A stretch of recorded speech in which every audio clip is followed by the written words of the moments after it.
2006 സ്വിറ്റ്സർലൻഡിലെ ഒരു ആശുപത്രി മുറിയാണ്. 22 വയസ്സുള്ളൊരു യുവതി അവിടെ ഒരു മെഡിക്കൽ കിടക്കയിൽ ഇങ്ങനെ കിടക്കുകയാണ്.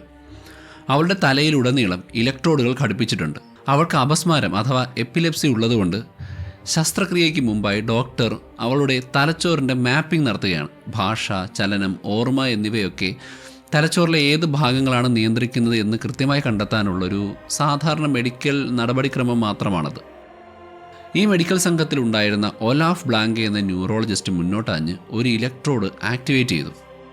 ഒരു ചെറിയ ബാറ്ററിയിലുള്ള അത്രയും മാത്രം പോകുന്നൊരു ചെറിയൊരു വൈദ്യുത തരംഗം അവരുടെ തലച്ചോറിൻ്റെ ഒരു പ്രത്യേക ബിന്ദുവിലേക്ക് അദ്ദേഹം കടത്തിവിടുകയാണ്. ലെഫ്റ്റ് ടെമ്പറോ പരിയേറ്റൽ ജംഗ്ഷൻ എന്ന് വിളിക്കുന്ന ഒരു തലച്ചോറിൻ്റെ പ്രത്യേക ഭാഗത്തേക്കാണ് സിഗ്നൽ പോയത്. പെട്ടെന്ന് ആ യുവതിയുടെ കണ്ണുകളുടെ ഭാവം മാറി. അവൾ പേടിയോടെ പറഞ്ഞു, എൻ്റെ പുറകിൽ ആരോ നിൽക്കുന്നുണ്ട്. ഡോക്ടർമാർ ചുറ്റും നോക്കി, അവിടെ ആരും ഉണ്ടായിരുന്നില്ല. അവൾ വീണ്ടും പറഞ്ഞു, അതൊരു പുരുഷനാണ്, അവനൊരു ഇരുണ്ട രൂപമാണ്, ഞാൻ ചെയ്യുന്നതൊക്കെ അവൻ അനുകരിക്കുന്നുണ്ട്. ബ്ലാങ്കെ അവളോട് അല്പം മുന്നോട്ടായാനോട് ആവശ്യപ്പെട്ടു. അവൾ അങ്ങനെ ചെയ്തു. ഉടനെ തന്നെ അവൾ പറഞ്ഞു, ദാ അവനും മുന്നോട്ടാഞ്ഞു, കൃത്യം എൻ്റെ പുറകിൽ തന്നെയുണ്ട്. ബ്ലാങ്കെ ആ ഇലക്ട്രോഡ് ഓഫ് ചെയ്തു. അവൾ ചുറ്റും നോക്കി, ആ രൂപം അപ്രത്യക്ഷമാണ്. അയാൾ വീണ്ടും സ്വിച്ച് ഓൺ ചെയ്തു. ആ രൂപം തിരികെ വന്നു. ഒന്ന് ആലോചിച്ച് നോക്കൂ, തികച്ചും നിയന്ത്രിതമായ ഒരു ആശുപത്രി മുറിയിൽ ഒരൊറ്റ ഇലക്ട്രോഡും ഒരു സ്വിച്ചും ഉപയോഗിച്ച് ഒരു ശാസ്ത്രജ്ഞൻ ഒരു പ്രേതത്തെ സൃഷ്ടിച്ചിരിക്കുകയാണ്.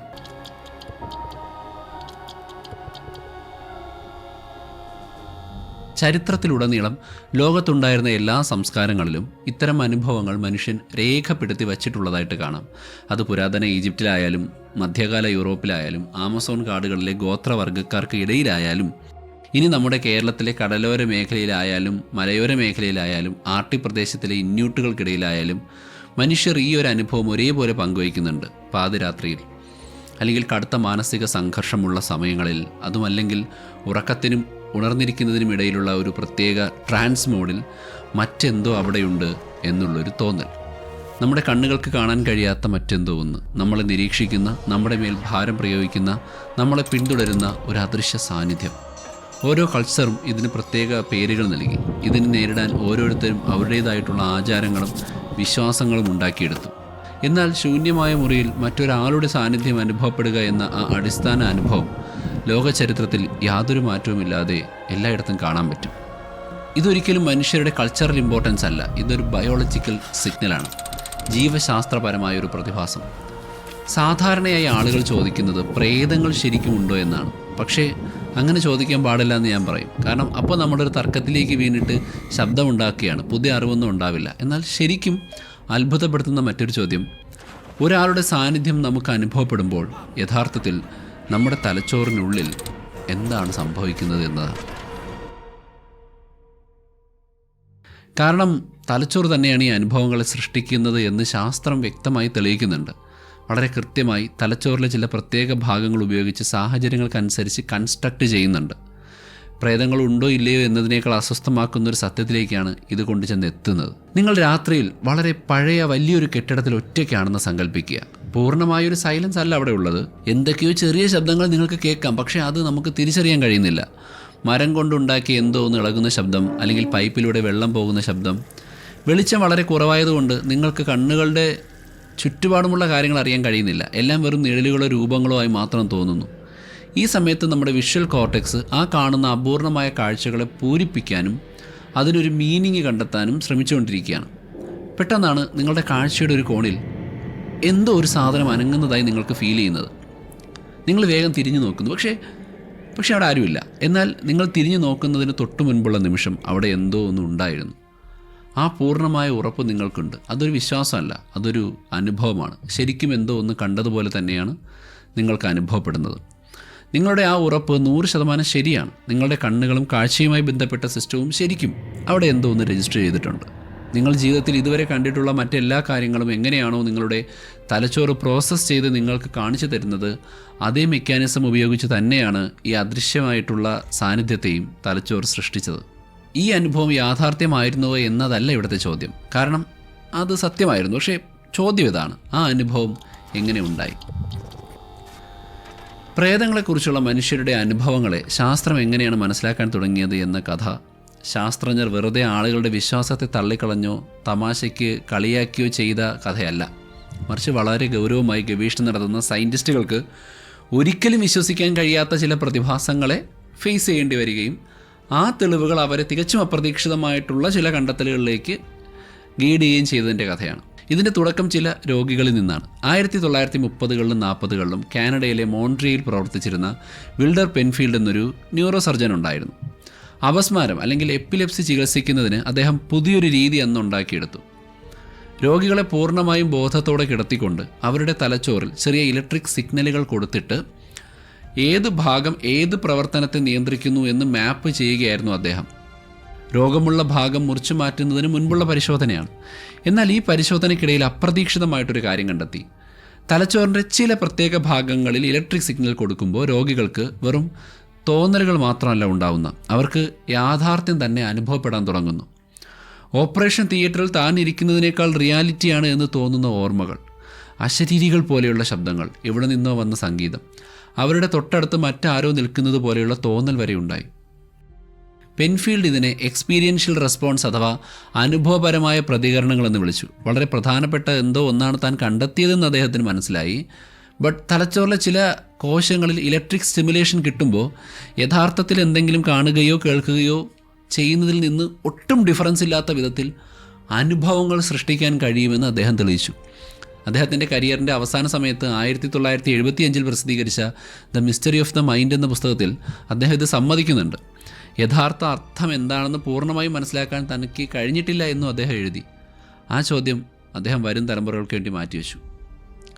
ഈ കഥയിലെ അടുത്ത അധ്യായം തുടങ്ങുന്നത് കാനഡയിലെ ലോറൻഷ്യൽ യൂണിവേഴ്സിറ്റിയിലെ മൈക്കൽ പെർസിംഗർ എന്ന ന്യൂറോ സയൻറ്റിസ്റ്റിലൂടെയാണ്. 1970കൾ മുതൽ 2000കൾ വരെയുള്ള പതിറ്റാണ്ടുകളിൽ പെർസിംഗർ ടെമ്പറൽ ലോബിനെക്കുറിച്ചും പാരാനോർമൽ അനുഭവങ്ങളെക്കുറിച്ചും വളരെ വിശദമായിട്ട് പഠിച്ചിരുന്നു. നമ്മുടെ വികാരങ്ങൾ, ഓർമ്മകൾ, ഇന്ദ്രിയങ്ങളിലൂടെ ലഭിക്കുന്ന വിവരങ്ങളെല്ലാം ഏകോപിപ്പിക്കുന്നത് തലച്ചോറിലെ ടെമ്പറൽ ലോബാണ്. മനുഷ്യർ അമാനുഷികമെന്ന് വിശ്വസിക്കുന്ന പല അനുഭവങ്ങളുടെയും തുടക്കം ഇവിടെ നിന്നാണ് എന്നതായിരുന്നു അദ്ദേഹത്തിൻ്റെ ഹൈപ്പോത്തസിസ്. ടെമ്പറൽ ലോബ് പെട്ടെന്ന് ആവേശം കൊള്ളുന്നൊരു ഭാഗമാണ്. എന്നാൽ അതെപ്പോഴും ഒരു രോഗാവസ്ഥയിലായിരിക്കില്ല. അപസ്മാരം എന്ന് പറയുന്നത് അതിൻ്റെ ഏറ്റവും സിവിയർ ആയിട്ടുള്ളൊരു അവസ്ഥ മാത്രമാണ്. എന്നാൽ മൈക്രോ സീഷേഴ്സ് എന്ന് വിളിക്കാവുന്ന വളരെ ചെറിയ തോതിലുള്ള ഇലക്ട്രിക്കൽ തരംഗങ്ങൾ സാധാരണക്കാരായ മനുഷ്യരുടെ തലച്ചോറിൽ ഉണ്ടാകാറുണ്ട്. കൃത്യമായ സാഹചര്യങ്ങൾ ഒത്തുവന്നാൽ ഈ ചെറിയ തരംഗങ്ങൾ പോലും യഥാർത്ഥ കാഴ്ചകളിൽ നിന്ന് തിരിച്ചറിയാൻ കഴിയാത്ത അനുഭവങ്ങളാണ് നമുക്ക് തരിക. സോ ഇതൊന്ന് പരീക്ഷിച്ചറിയാൻ പെർസിംഗർ ഒരു ഉപകരണം ഉണ്ടാക്കി. ഒരു സ്നോ മൊബൈൽ ഹെൽമെറ്റിന് രൂപമാറ്റം വരുത്തി അതിൽ മാഗ്നറ്റിക് കോയിലുകൾ ഘടിപ്പിച്ചു. ഒരു കമ്പ്യൂട്ടർ മോണിറ്ററിൽ നിന്നുള്ള അത്രയും മാത്രം വരുന്ന ദുർബലമായ വൈദ്യുത കാന്തിക തരംഗങ്ങൾ തലച്ചോറിൻ്റെ പ്രത്യേക ഭാഗത്തേക്ക് കടത്തിവിടാൻ ഇതിന് സാധിക്കും. മാധ്യമങ്ങൾ ഇതിനെ ഗോഡ് ഹെൽമെറ്റ് എന്നൊക്കെ വിളിച്ചു. ഇരുട്ട് നിശബ്ദതയുമുള്ളൊരു ഫാരഡേ കേജിനുള്ളിൽ ഇരുന്നുകൊണ്ട് ഈ ഹെൽമെറ്റ് വയ്ക്കുന്ന ആളുകളോട് അവർക്ക് എന്ത് അനുഭവപ്പെടുന്നു എന്ന് പറയാൻ ആവശ്യപ്പെട്ടു. 2000-ലധികം ആളുകളിൽ നടത്തിയ ഈ പരീക്ഷണത്തിൽ 80% ആളുകൾക്കും അവിടെ മറ്റൊരാളുടെ സാന്നിധ്യം അനുഭവപ്പെട്ടതായി പെർസിംഗർ റിപ്പോർട്ട് ചെയ്തു. ചിലർ മരിച്ചുപോയ തങ്ങളുടെ ബന്ധുക്കളെ കണ്ടു എന്ന് പറഞ്ഞു. മറ്റു ചിലർ ഭയപ്പെടുത്തുന്ന എന്തോ ഒരു അദൃശ്യ രൂപത്തെ കണ്ടു എന്ന് പറഞ്ഞു. ജീവിതത്തിലെ ഏറ്റവും വലിയ അനുഭവമായിരുന്നു അതെന്ന് വരെ ചിലർ പറഞ്ഞിട്ടുണ്ട്. തലച്ചോറിനുള്ളിൽ ദൈവത്തെ കണ്ടെത്തിയെന്നും ഭൂതപ്രേതാദികൾ എന്നതൊരു സ്നോ മൊബൈൽ ഹെൽമെറ്റ് വെച്ചാൽ ഉണ്ടാകാവുന്ന ഒരു സാങ്കേതിക തകരാർ മാത്രമാണെന്നും അന്ന് പത്രങ്ങൾ വലിയ അക്ഷരങ്ങളിൽ വാർത്ത കൊടുത്തിരുന്നു. എന്നാൽ സത്യം അതിനേക്കാൾ സങ്കീർണമാണ്. 2005 പെർ ഗ്രാൻക്വിസ്റ്റ് എന്ന ഒരു സൈക്കോളജിസ്റ്റ് ഇതൊന്ന് വീണ്ടും പരീക്ഷിക്കാൻ തീരുമാനിച്ചു. ഒരു ഡബിൾ ബ്ലൈൻഡ് റെപ്ലിക്കേഷൻ. ഇതിൽ പങ്കെടുത്തവർക്കോ ഗവേഷകർക്കോ ഈ ഹെൽമെറ്റിൽ നിന്ന് മാഗ്നറ്റിക് ഫീൽഡ് വരുന്നുണ്ടോ ഇല്ലയോ എന്ന് വ്യക്തമായിട്ട് അറിയില്ല. അതായത് അത് ഓൺ ആണോ ഓഫ് ആണോ എന്നറിയില്ല. ഓൺ ആണെങ്കിൽ പോലും അതിൽ നിന്ന് വേവ്സ് ഉണ്ടാകുമോ എന്നറിയില്ല. സോ ഒരു ബ്ലൈൻഡ് ആയിട്ടുള്ളൊരു എക്സ്പെരിമെൻ്റാണ്. അതിൻ്റെ റിസൾട്ട് വന്നതിന് ശേഷം മാത്രമേ അതിൻ്റെ കണ്ടീഷൻ പറയൂ. സോ ഈ പരീക്ഷണത്തിൻ്റെ ഫലം വളരെ അസ്വസ്ഥമാക്കുന്നതാണ്. ആളുകൾക്ക് അദൃശ്യ സാന്നിധ്യം അനുഭവപ്പെടുന്നുണ്ടോ എന്ന് തീരുമാനിക്കുന്നത് മാഗ്നറ്റിക് ഫീൽഡ് അല്ല അവിടെ, മറിച്ച് ഓരോരുത്തരുടെയും വ്യക്തിത്വമാണ്. മറ്റുള്ളവർ പറയുന്നത് എളുപ്പത്തിൽ വിശ്വസിക്കുന്ന, കാര്യങ്ങൾ സങ്കല്പിക്കാൻ കഴിയുന്ന ആളുകൾക്കാണ് കൂടുതലും ഇത്തരം അനുഭവങ്ങൾ ഉണ്ടായത്. ഹെൽമറ്റ് ഓൺ ആയാലും ഓഫായാലും അവർ ആ സാന്നിധ്യം അനുഭവിക്കുന്നുണ്ട്.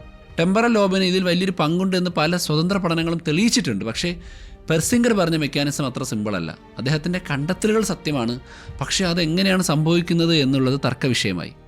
ആ വ്യത്യാസം ഭയങ്കര ഇമ്പോർട്ടൻ്റ് ആണ്. ഇതേ സമയം വിക് ആൻഡി എന്ന പേരുള്ള ബ്രിട്ടീഷുകാരനായ ഒരു എഞ്ചിനീയർ തികച്ചും വ്യത്യസ്തമായ മറ്റൊരു അനുഭവത്തിലൂടെ കടന്നു പോകുന്നുണ്ടായിരുന്നു.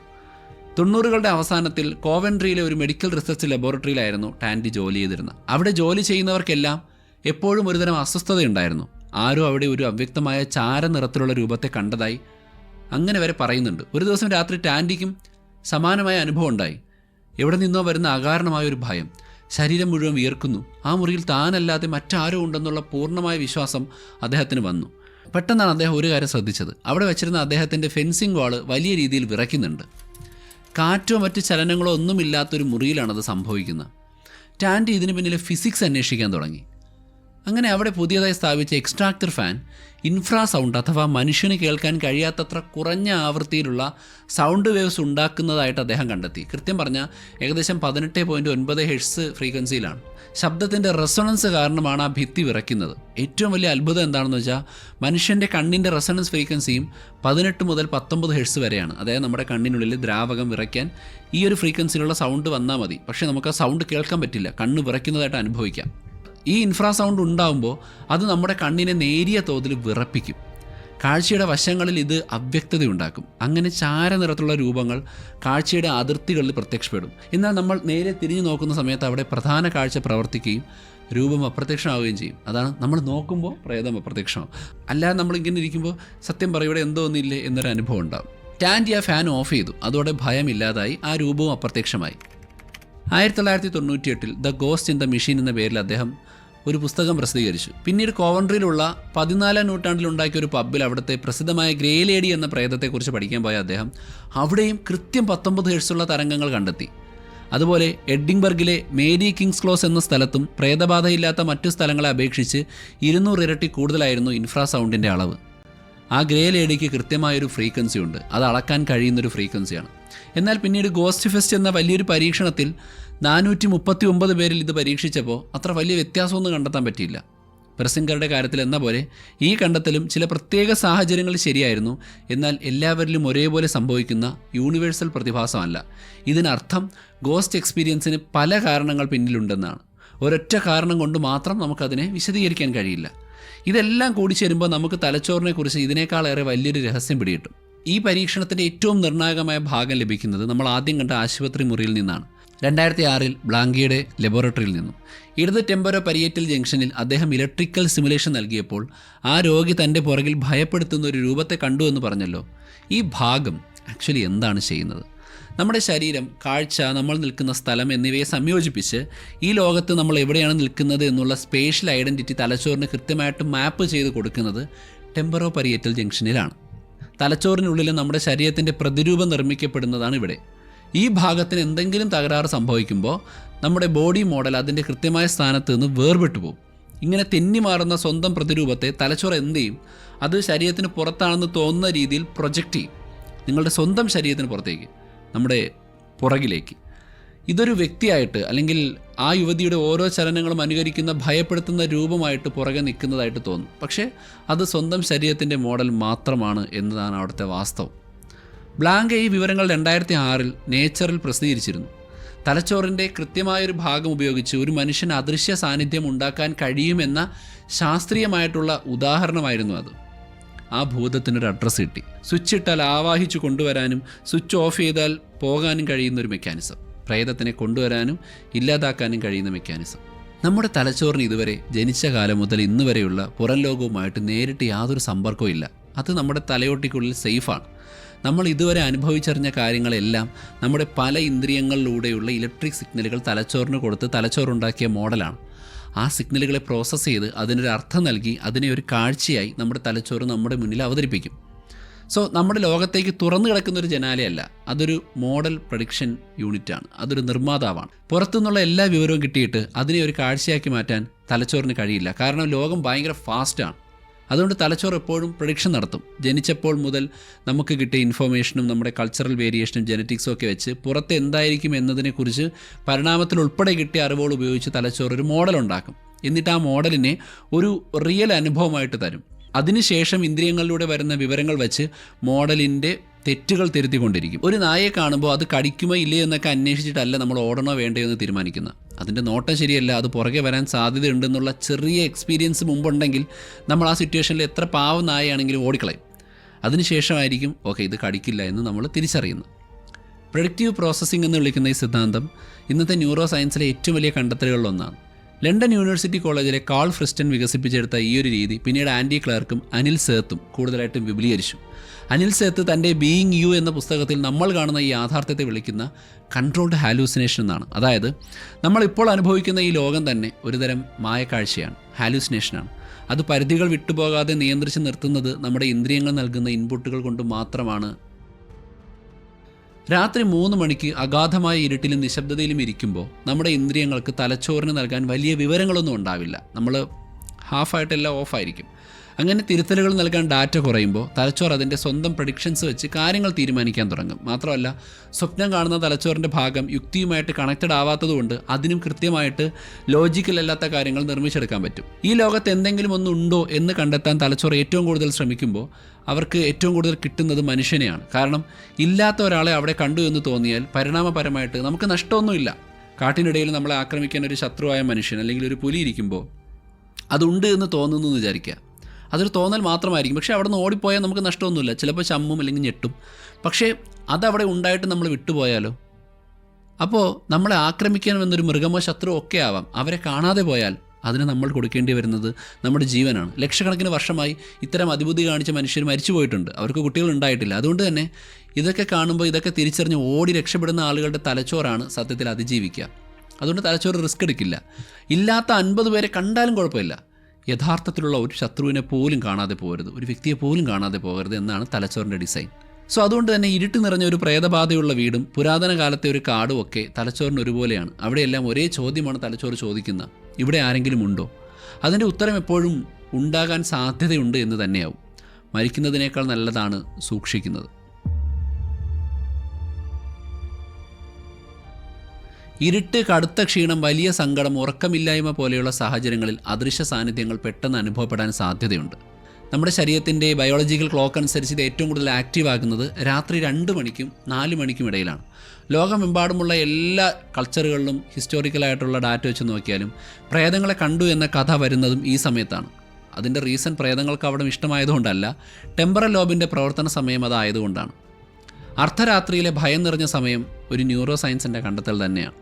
സ്ലീപ്പ് പാരാലിസിസ് അഥവാ ഉറക്കത്തിൽ ശരീരം തളർന്നു പോകുന്ന അവസ്ഥയെക്കുറിച്ച് കേട്ടിട്ടുണ്ടോ? നമ്മൾ ഗാഢനിദ്രയിലായിരിക്കുമ്പോൾ, അതായത് റാപ്പിഡ് ഐ മൂവ്മെൻറ്റ് സ്ലീപ്പ് സ്റ്റേജിൽ നമ്മുടെ തലച്ചോറ് ശരീരത്തിൻ്റെ പേശികളെ ടെമ്പററി ആയിട്ട് മരവിപ്പിക്കും. നമ്മൾ കാണുന്ന സ്വപ്നങ്ങൾക്കനുസരിച്ച് കൈകാലുകൾ ഇളക്കി അപകടങ്ങൾ ഉണ്ടാകാതിരിക്കാനാണ് ഇങ്ങനെ ചെയ്യുന്നത്. ഇതിനെയാണ് REM അറ്റോണിയ എന്ന് വിളിക്കുന്നത്.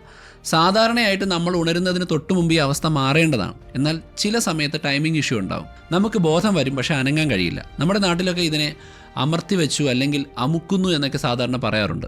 ഉറങ്ങുന്ന സമയത്ത് നമ്മുടെ തലച്ചോറിൻ്റെ ഭയത്തെ നിയന്ത്രിക്കുന്ന അമിഗ്ഡാല വളരെ ആക്റ്റീവാണ്. ബോധം വരികയും എന്നാൽ അനങ്ങാൻ കഴിയാതിരിക്കുകയും ചെയ്യുമ്പോൾ ഈ അമിഗ്ഡാലയ്ക്ക് മനസ്സിലാകില്ല ഇത് നമ്മുടെ ശരീരം തന്നെ ഉണ്ടാക്കിയ തടസ്സമാണെന്ന്. പുറത്തു നിന്നുള്ള എന്തോ ഒന്ന് നമ്മൾ അനങ്ങാൻ സമ്മതിക്കാതെ പിടിച്ചു വെച്ചിരിക്കുകയാണ് എന്നാവും നമ്മൾ കരുതുക. അതിൽ നിന്നാണ് ബാക്കി കഥകൾ ഉണ്ടാകുന്നത്. ശ്വാസം എടുക്കാൻ ബുദ്ധിമുട്ടുന്ന ഫിസിക്കൽ അവസ്ഥയെ ആരോ ഒരാൾ നമ്മുടെ നെഞ്ചത്ത് കയറിയിരിക്കുന്നത് പോലെ വ്യാഖ്യാനിക്കും.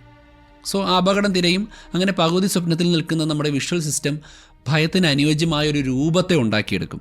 ഇരുണ്ട ഭാരമുള്ള നമ്മളെ ഉപദ്രവിക്കാൻ നോക്കുന്നൊരു വ്യക്തിയുടെ രൂപം. ലോകത്തിലെ പല കൾച്ചറുകളിലും ഇതിന് പല പേര് ഞാൻ കണ്ടു. ഇംഗ്ലീഷിൽ ദ ഓൾഡ് ഹാഗ് എന്ന് വിളിച്ചു, ജപ്പാനിൽ കാനാഷി ബാരി, വിയറ്റ്നാമിൽ മാഡെ, അറബികൾക്കിടയിൽ ജാത്തൂം, മലേഷ്യയിൽ ഹന്തു തിഡൂർ. എല്ലാ കൾച്ചറും ഒരേ അനുഭവത്തിലൂടെയാണ് കടന്നു പോകുന്നത്. അവർ അതിന് നൽകിയ വിശദീകരണങ്ങളും സെയിമാണ്. മനുഷ്യനെ അനങ്ങാൻ സമ്മതിക്കാതെ പിടിച്ചു വയ്ക്കുന്ന അമാനുഷിക ശക്തി. അവരെല്ലാം വിവരിച്ചത് തലച്ചോറിൽ നടക്കുന്ന ഒരേ പ്രതിഭാസത്തെക്കുറിച്ചാണ്. പക്ഷേ ഇത് ഒരു കൾച്ചറിൽ നിന്ന് കോപ്പി അടിച്ച് അടുത്തേക്ക് പോയതല്ല. എല്ലായിടത്തുമുള്ള മനുഷ്യർ അനുഭവിക്കുന്ന ഒരു സംഭവമാണ്.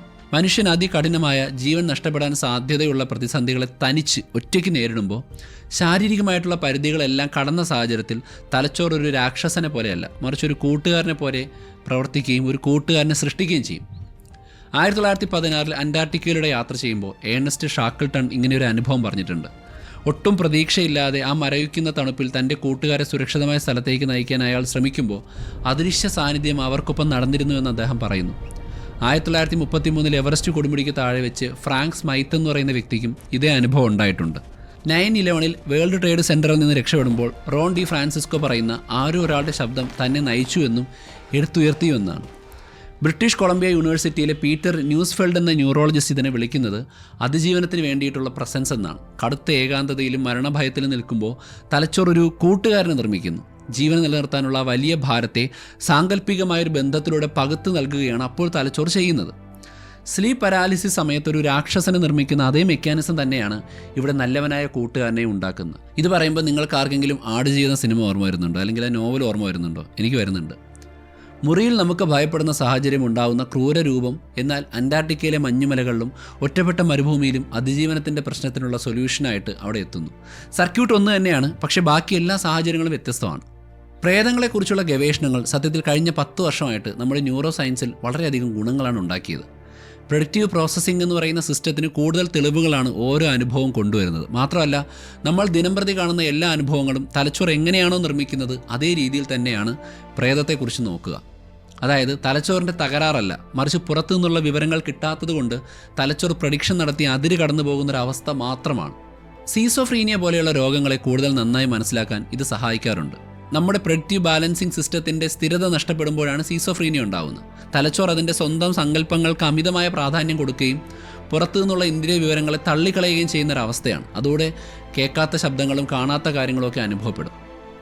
ലോകമെമ്പാടുമുള്ള ഗവേഷകർ ന്യൂറൽ സ്റ്റിമുലേഷനുകളും FMRI സ്കാനുകളും കമ്പ്യൂട്ടേഷണൽ മോഡലിംഗും ഒക്കെ ഉപയോഗിച്ചാണ് പ്രേതങ്ങളെക്കുറിച്ച് പഠിക്കുക, ആളുകളുടെ എക്സ്പീരിയൻസിനെ. പക്ഷേ എക്സാക്ട്ലി പ്രേതത്തെ പറ്റിയല്ല നോക്കുന്നത്. പകരം നമ്മൾ മറ്റുള്ളവരെ തിരിച്ചറിയുമ്പോൾ അല്ലെങ്കിൽ ഒരാൾ നമ്മുടെ അടുത്തുണ്ടെന്നുള്ള തോന്നൽ എങ്ങനെ ഉണ്ടാകുന്നു തുടങ്ങിയ കാര്യങ്ങളെ മനസ്സിലാക്കുക എന്നതാണ് ലക്ഷ്യം. അങ്ങനെ തലച്ചോറിൻ്റെ തെറ്റുകളെ പഠിക്കാനും രോഗികൾക്ക് കൂടുതൽ ചികിത്സ കൊടുക്കാനും കഴിയും എന്നുള്ളതാണ് ഏറ്റവും വലിയ പ്രാധാന്യം. നിങ്ങൾ ഇതുവരെ നിന്നിട്ടുള്ള ഓരോ മുറിയും, നിങ്ങൾ കണ്ടിട്ടുള്ള ഓരോ മുഖവും, നമ്മൾ സ്നേഹിച്ചിരിക്കുന്ന ഓരോ വ്യക്തിയും നമ്മുടെ തലച്ചോർ കൺസ്ട്രക്റ്റ് ചെയ്തെടുത്തതാണ്. അതൊന്നും യാഥാർത്ഥ്യത്തെ വളച്ചൊടിച്ചതല്ല, മറിച്ച് യാഥാർത്ഥ്യത്തിൽ നിന്നും നിർമ്മിച്ചെടുത്തതാണ്. നിങ്ങളുടെ ഇന്ദ്രിയത്തിലൂടെ വരുന്ന സിഗ്നലുകളെ അടിസ്ഥാനമാക്കി പ്രവചനങ്ങളെ അതിൻ്റെ പ്രധാന തത്വമായി എടുത്തുകൊണ്ട് നമ്മുടെ തലച്ചോർ നിർമ്മിച്ച ലോകം. നമ്മൾ ഒരിക്കലും ഈ ലോകത്തെ നേരിട്ട് അനുഭവിച്ചിട്ടില്ല.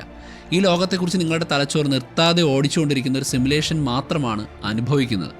അതുകൊണ്ട് തന്നെ ആരെങ്കിലും പ്രേതത്തെ കണ്ടു അല്ലെങ്കിൽ സൂപ്പർ നാച്ചുറൽ എൻറ്റിറ്റീസിനെ നേരിട്ട് കണ്ടു, എനിക്ക് സ്വന്തം കണ്ണുകൊണ്ട് കാണാൻ പറ്റിയെന്ന് പറയുമ്പോൾ കളിയാക്കുകയല്ല. നമ്മൾ യാഥാർത്ഥ്യത്തെ കാണുന്ന അതേ സംവിധാനം ഉപയോഗിച്ചാണ് അവരും അത് നിർമ്മിച്ചിരിക്കുന്നത്. അതുകൊണ്ട് അതൊരു ന്യൂറൽ ഈവൻ്റ് തന്നെയാണ്. അപ്പോൾ നമ്മൾ ചോദിക്കേണ്ട ചോദ്യം എങ്ങനെയാണ് അത് ബ്രെയിൻ കൺസ്ട്രക്റ്റ് ചെയ്യുന്നത് എന്നുള്ളതാണ്.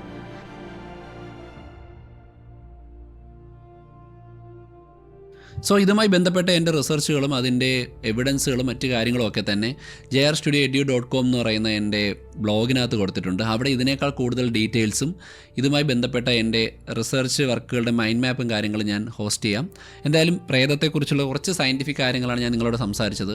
ഇത് പ്രോബബ്ലി ഒരു ഗോസ്റ്റ് എപ്പിസോഡല്ല, പകരം എങ്ങനെയാണ് ന്യൂറോ സയൻസ് വർക്ക് ചെയ്യുക, ബ്രെയിൻ ഇൻഫർമേഷൻസിനെ അനലൈസ് ചെയ്യുക എന്നതിനെക്കുറിച്ചുള്ളൊരു ഡാറ്റയാണ്. എന്തായാലും അടുത്ത എപ്പിസോഡിൽ വീണ്ടും കാണാം. അതുവരെ